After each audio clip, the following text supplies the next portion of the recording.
Welcome to In the Blue, and I am your host, Dr. Corey Frogley. And this show has been a long time in the making. My good friend Garrett Gunderson has been the guy who travels the world. He speaks all across the country and even on some national stages. And we finally nailed him down for our show today. And for those of you who don't know Garrett Gunderson, I mean, I could go on and on about the paid Forbes contributor on his best-selling, New York Times best-selling Killing Sacred Cows book that shot him into the limelight.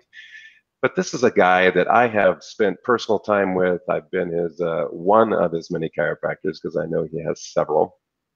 But this is a guy who has dialed in his life in a way that he's mastered several aspects of his life, from the personal levels, an incredible marriage, an incredible family, two beautiful boys. He just got back from spending 45 days in Europe not working. I mean, this is the lifestyle that this show talks a tremendous amount about. And I just went up to his summit last fall, up at the Montage, beautiful Park City.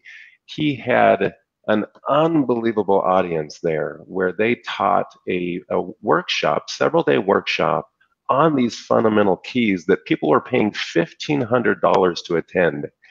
And he is going to share some of those gems with us today. So this show, stay tuned. He's going to give you an incredible offer at the end that is, I mean, this isn't an offer he just throws out to the every podcast he's on.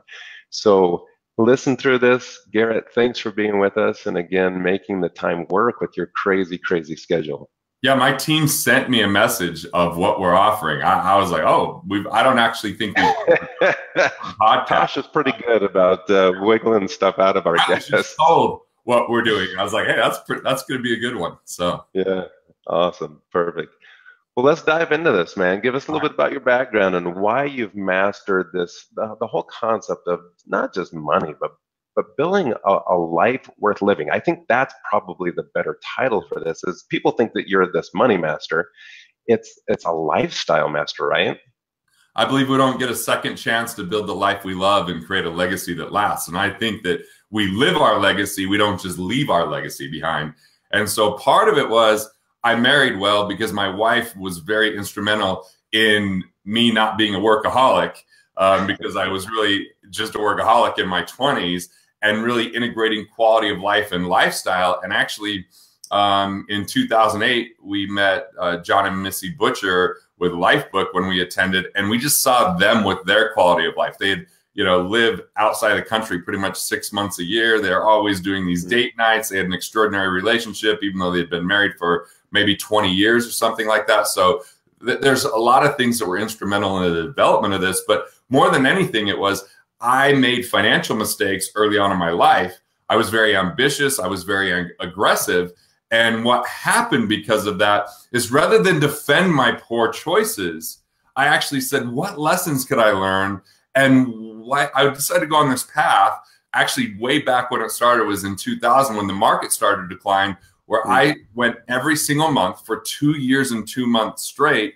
And I just said, who are the best financial minds? Who can I learn from? Well, who are the ones that design the products, not just the people that are selling them? Who are the people that work with the highly affluent, and what do they know that not everybody else knows? And so I think that what was unique is I actually confronted my clients after starting in June of 98 and having great success, because everyone had good success in 98, 99 in the financial world, to then having to tell them, hey, I don't know what the hell I'm doing. You're losing money, and I can't tell you how long you're going to be hemorrhaging, why you're hemorrhaging, but I'm going to tell you to move to cash until I figure out something better. And that's how I actually got better at this. Not because I have fancy degrees. Yeah, I have a bachelor's degree in finance. That's not what it taught it to me.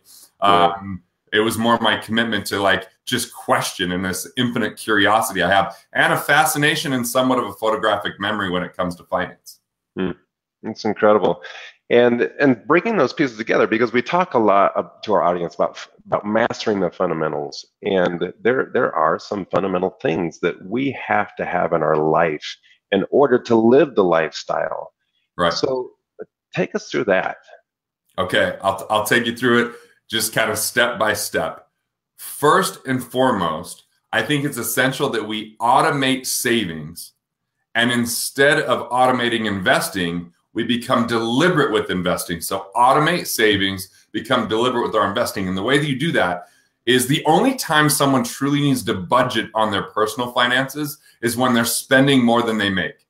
If instead of budgeting, we just embrace a very simple concept of paying ourselves first. So when we take money from our business and pay ourselves personally, if you take 18% off the top and set up a separate account, it can be a checking, savings, or even a money market account, and then you set it aside. It doesn't have to earn a lot of interest because what you're trying to do is just build liquidity so you have staying power. So if there's financial surprises, which we're all in store for, health surprises, family surprises, business surprises, you've got the ability to handle your personal expenses for at least 6 months. And that 18%, we help you find at least 10% of that, because 4 places is where most people overpay and lose money due to inefficiency. The first one is taxes. We saw 93% of health professionals overpay on their taxes. Number 2 is interest. If people have more than one loan, 4 out of 5 of those people are overpaying on their interest because they haven't renegotiated their interest rates. They don't have the right credit score, the right cash flow reporting, even maybe the right collateral, or maybe not the right connections, so they can lower that interest and pay the institution less or pay these loans off faster. The third thing is investments. A lot of investments have admin fees, legal fees, 12B1 fees, which are marketing fees. These are all non-performing fees that create drag that cost 6 or 7 figures over someone's lifetime that would go to the bottom line. And then finally, just insurance. We find a lot of people have exposure. They haven't transferred risk. And a lot of times they don't have to pay extra money to get that. It's duplicate coverages or improper structure. So we want people to pay themselves first. We help them find that money. We want them to set up a separate account rather than their business checking and personal checking, so it doesn't get commingled, and then they can capture that. Once you've got 6 months of liquidity and savings, then when the investment opportunities come along that are right, you can pounce on them rather than investing automatically, investing early, often, and always. We want people to be more strategic about it, and that is absolutely some of the key fundamentals that most people miss. Yeah. Dude, nailed it. I mean, again, we could spend an hour on each one of those topics, but as I went through Garrett's program, I mean, that was one of the powerful things. Something, and it resonated all the way through, even to yesterday. I knew you were going to be on the show, and I had a internet thing sitting on my desk, and that for business internet, it's ridiculous what they charge. And I thought, you know what? I'm going to have them just see if my team can negotiate this down. And sure enough, they came back. They're like, yep, knocked $100 a month off the bill. I'm like, Yeah. $100? That doesn't sound like much. But one of the things that I did, again, that was one of your principles, was just my kids' college savings fund, right? We automated that early on. And I have an 8-year-old now. And my wife came to me just last week and showed me his growth in what we've been working with that on. And I mean, the kid is going to be able to go to any college he wants to. And so that ability that you're sharing of automating those things and not having to think about it, talk about being able to sleep at night and build that peace. It's been incredible. But one of the things I love about what you teach is investing in the right places, not getting caught up in governmental things and places that are just literally sucking it because of fees and the way they manage the money overall. Where do you suggest are the best places to put that money once you start developing a little nest egg? Well, from an investing philosophy standpoint, investor DNA is key. So we all have our own investor DNA that once we decode, we can figure out where to invest, but most importantly, where not to invest. Because if we invest in the wrong places, a lot of what starts to happen is we chase down the wrong rabbit hole. It's actually a distraction, not an opportunity, and it might derail us from our very business objectives that we have. So the way we figure that out is just getting crystal clear about our values, our competencies. So we're only investing in arenas and areas that we really understand and that we're subscribed to, our drivers, things that we're interested in and we're going to study anyway, and then we focus in that instead of diversify. Diversification is a tool of preservation once you get there, not of wealth creation along the way. It's also diversification if you spread yourself so thin and you don't quite understand what you're doing. So for me, What I do is I automatically put money into savings, and then I actually take 15 of the 18% and I allocate it to an overfunded cash value plan, because it allows me to get 400 to 800% better returns than if I'm just sitting in a savings account. It's still not anything like huge. It's like 4 or 5%, but it's tax advantaged. I can access it along the way. So it just becomes one additional step of where I store my cash. I don't consider that my investment. I just consider that my turbocharged method of banking, because the banks are taking 10% of their reserves, and a third of that they're putting into the very same plan. So why not cut out the middleman so that you now can do this? And it's got guarantees from liability, bankruptcy. It's got minimum guaranteed interest rates. You could access the money before 59.5. You can access it at any time, but you still have tax advantages along the way. So for me, that's where I put it. Then when the right opportunity comes, which for me might have been when I bought a business back in 2014, or when I bought a TV studio back in 2008, or when I bought a building back in 2006, I use those cash dollars, I use those cash values to allocate towards that. Then I put the money back there so it's ready for the next investment opportunity that comes up. And that's such a beautiful thing, is allowing your money to begin working for you. And that's the incredible thing about what you've built. You've brought together these specialists that can look at your taxes, see where if your tax structure is set up properly, identify where you're leaking money and overpaid interest and investments that you shouldn't be investing in. Do you guys spend time with your clients helping them identify where to get laser focused, like discovering their personal passions and what type of business to either additionally start or tell me about that? Well, first, I'll just kind of comment about what you just said. We have this network and they give you a second opinion on everything. And you actually had a lot of those second opinions come back and say, Corey, you're doing a good job. And just hearing that from a third party, sometimes you go, okay, great. I didn't know 100% for sure. And you had more things handled and figured out than the majority of people that we meet. On figuring out where to allocate time, what things to do, we have two main factors for that. One is we have people called wealth engineers in our firm, and they help people identify more deeply what their sole purpose is. So their values, their abilities, and their passions combined for their highest purpose, and find out how aligned their activities are with their sole purpose. Because a lot of people, they chase returns or they chase money that might provide good returns, or maybe they trade time for dollars and it's profitable, but it's not as profitable as what's out there, and they crowd out bandwidth. The second thing is we have this business scale strategist within our firm, and their job is we have a thing called the cycle of creation and idea optimizers, where we start to figure out the ideas of how they're taking that to a concept so it's more concrete, to a framework so it can be built out and supported by other people, and then finally either a good service or experience out there in the marketplace. We help them identify which things to say no to and which things to say yes to, so that they're actually even more profitable and they're preserving and protecting their time so they don't crowd out taking care of their health or spending time with their family. So yeah, those are the two main ways that we do that. And I think, once again, there's so many distractions gift wrapped as an opportunity. And this is where entrepreneurs get led astray. Peter Drucker said sometimes entrepreneurs enthusiastically run in the wrong direction. And it becomes demoralizing when we chase something that doesn't work out just in the name of money that we didn't have enough passion about. Because if we don't have purpose to it and it's not aligned with who we are, then what I can tell you is the minutia eventually kills us. Because if you look at BlueIQ, anyone that's crazy enough to undertake developing software is going to get punched in the gut a number of times. Overdevelopment, delays on development, technological problems. We can go on for days just talking about the scars. So you better have some significant purpose in order for that to come about. And if it was purely, hey, this will just be really profitable for me, I don't think it makes it most of the time. But if it's like you're really clear on that vision, you see the impact that it makes, you relate to the people that you serve, and it really is something that you've integrated because of a necessity within your own business, so you're a product of it, you've now stacked the odds more in your favor. You've now figured out that this is a lot more aligned with who you are, and then you can properly delegate the things that are required that you don't necessarily know how to do. You know, because I don't know how to develop. I know how to create an idea, but I need the developers and programmers to do the technical pieces. Yeah, no, exactly.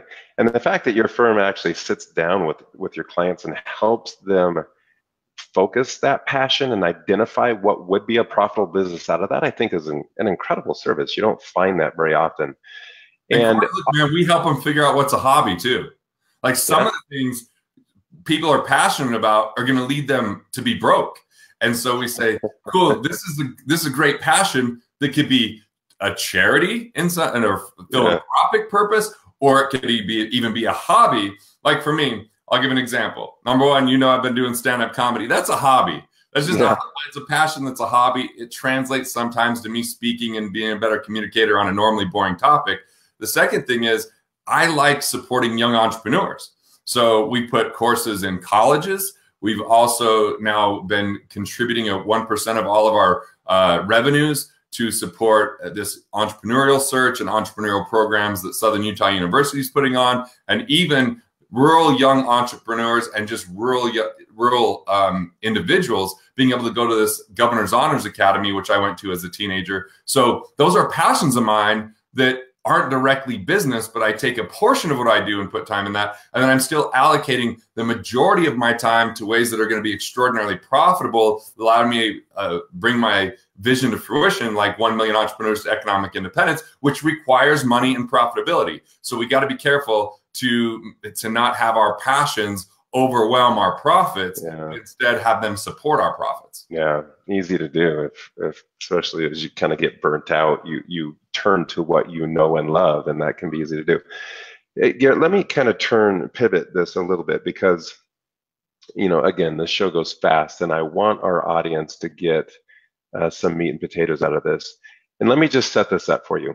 Okay. We work with a lot of doctors who are obviously in different phases of their practice, but some of them are really to the point where they want to run their practice as the CEO. They want to step out from the day-to-day operations and run it from a managerial standpoint. Because doctors, we do get stuck in the patient schedule. Like once you get in that patient schedule and that rhythm is going, it's really, really hard to go think about living in Europe for 45 days, because you're going to come back to no patients. So there's that. And then we also have a big group that are opening up several locations now. They've made that step to the CEO, and they're now opening several locations. And it's really scary when they open up that 3, 4, 5, but it seems like when they get into the 6, the 7, the 8, man, the cash flow is finally there. What's the advice that you would give? The 3 steps or the 4 steps that these guys, first of all, trying to get to the CEO position, and then those guys trying to get to the multi-location. What advice would you give those guys? So think of it as, if you're going to scale that way, that's like putting a ladder up against a building. And if you're going to scale that building with the ladder, in order to grab the next rung, you have to let go of the previous. So each day, people should look at their calendar and ask a few questions. Number one, does my calendar reflect the person I want to be in business? So you just look at the activities and say, was this activity high level, high leverage? Did it bring me energy? Did it drain my energy? And is it something that I could give to someone else, either that is on the team now or that I need to go recruit and hire? So in order to do that, you have to have a good hiring process and get good at hiring, or have someone on your team that's extraordinary at hiring. If you're not, you're going to continually have things fall back on your plate. You've got to hire amazing A-team people. If you hire anyone less than an A-teamer, it's going to land back on your plate. It's actually going to crush your bandwidth. And in order to truly do this, you have to master delegation, not at the task level. Everyone's a good task master, but at the role and responsibility level. So instead of delegating tasks to someone, that once they finish that task, they come back to you and ask what to do next, you give them a role. Roles are like marketing, operations, coaching, sales, project management, where they actually own it, almost like they're the business owner of that role. And when they take on that role and you're merely there to support it instead of micromanage it, you've truly cleared your plate. So when you let go of things like, I don't do one-on-one coaching, I don't do operations, I don't do sales, I don't do a lot of things, which then gave me the opportunity to do more writing, more podcasts, more speaking on stage, more high-level relationship development and building, and most importantly, creating the vision for the organization. That completely changed things. Now, part of delegation is to be careful not to relegate. Relegate is where you have this compelling vision and you get really excited and you go, I'm no longer going to be adjusting, or I'm no longer going to be, working in someone's mouth, depending on what type of doctor you are. Well, if you do that too quickly and you bring on an associate, the first mistake I see with people bringing on associates is they want to bring on an associate like them. But if that associate's like you, they're just going to go create their own business, want to scale that business and have multiple businesses and leave you pretty quickly. And more importantly, destroy the culture because they undermine so much of who you are and what you do because they think they can do it better.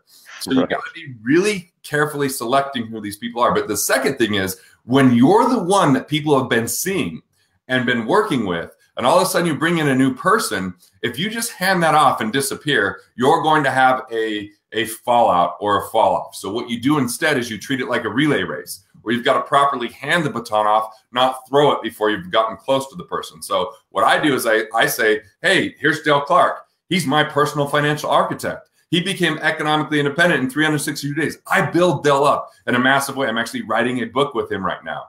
And then I hand them off where I'm actually part of the first meeting going, oh, that's brilliant. Yeah, I didn't even think about that. So like I'm pointing out where he's talented and giving my stamp of approval live and in person, which means it takes some time for that transition. But once that happens, they become more and more comfortable with that individual. And the other thing is when you draw a line in the sand and say anyone new that comes in never gets to meet with me, the best way that you create never meeting with you again is you raise your authority. When I wrote Killing Sacred Cows, when I started to write for Forbes, when I started to do, podcasts and things like this, people didn't expect me to be the one to work with them one-on-one. As a matter of fact, I'm a train wreck one-on-one because I'm too creative and I'm constantly, I'm on to the next thing. So I'm not good at following the system. They are. So we can establish the expectations in the things that we create for those people that are going to serve our patients, clients, whatever it may be. But we've got to learn to delegate properly. We've got to make that investment up front so that they know how to make that transition properly. And then we got to start defining what we're going to let go before we decide what we're going to grab onto. So you have to let go of one thing to grab onto the next. So I know the 5 things that I do, and I had to give up 5 other things that I used to do and allow the system to take care of it and hire the right talent within that system. Love it. That's what time frame would you suggest to our docs if they're going to step out of patient care and into just straight practice management? Is it a 3-month process, a 6-month process, a year-long process? I mean, again, I know everybody's different, but on average. I mean, you could very quickly say anyone new you no longer work with and draw a hard line on the sand on that. The transition of everyone else moving over, that's going to be what my friend Rich Christensen wrote about in Zigzag Principle, where you zigzag your way there. You have to begin with managing cash flows. So the time frame is very much predicated upon how the cash flow works before you add those extra resources that create either automation or scale, and then the personnel. So cash flow, resources, and then personnel. Cash flow, resources, personnel. So like you've created software, which is the resources for the personnel. If people add the personnel before they have the resource, then the system breaks down too quickly. So it's just zigzagging your way there and managing and watching your cash flow. And so for me to exit like the one-on-one coaching, that took really about 2 years. And what I started to do to make that happen was I consistently raised the price of working directly with me and didn't raise the price for everything that we were offering. And so that was a phased out type of situation and structure. And yeah. Yeah, no, 2 years, I think that puts some reality for some people, because that's a lot of these guys are trying to do it too fast. They go to a seminar, they get excited about this, they think they could do it, or they see like my clinic and they think, well, I want that. Well, great. That took me 15 years to build and an amazing business partner to help scale that. So I think that's good reality for these guys, and mastering these fundamentals. And I know, again, I came to Garrett, I had some of those fundamentals in place, but not because, again, I was a master. I had really good, that's the blessings of being the youngest of 10 kids and having 6 older brothers who have already been through this and built amazing empires in other places. So I had some great coaches, but I think the sex appeal of what you've created, Garrett, is that it is a system that these same guys and ladies are trying to create in their own practices. That a patient comes in, they get amazing care, white glove service, and it's thorough and it's a system. You just show up and they go through it, and that's what happened with Garrett. I got step one, and I never worked with Garrett. I thought I was going to work with Garrett, but I didn't. And you know what? The second I was working with your team, I was totally fine with that because it was very clear that they were the experts in their field and that you had brought these guys together. And man, it kind of spit me out on the other end with it opened my mind. It gave me some incredible ideas. But again, in my case, incredible reassurance. I was honest with you. It really gave me confidence moving forward with BlueIQ and knowing that I had a solid foundation to reach for my moonshot. Well, and we understand at Wealth Factory that BlueIQ is an amazing investment because it relates to who you are. You're directly involved in making adjustments, that there's going to be times where it's very costly, other times where it can be really profitable. And that's part of the process. We're not trying to say, Corey, you just hand your money over to us and we'll perform. Look, it's never going to outperform that.